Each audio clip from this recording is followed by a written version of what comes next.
विधानसभेमध्ये जयंत पाटील आणि उपमुख्यमंत्री अजित पवार यांच्यातील एका संवादात खरतर जयंत पाटलांचं एक सूचक वक्तव्य समोर आलंय।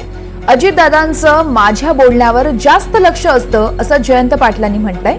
त्यावर उत्तर देताना लक्ष असून उपयोग काय, तुम्ही प्रतिसाद देतच नाहीये असं अजित पवार म्हणतायत। जयंत पाटील आणि अजित पवार यांच्यातला हा संवाद होता।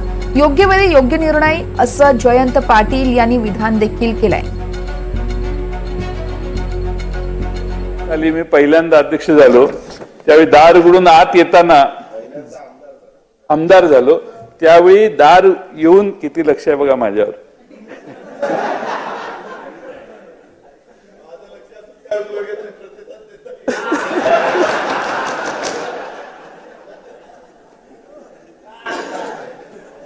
आमच्या पक्षाचा एक वाक्य आहे दादा, आपल्या पक्षाचं योग्य वेळी योग्य निर्णय।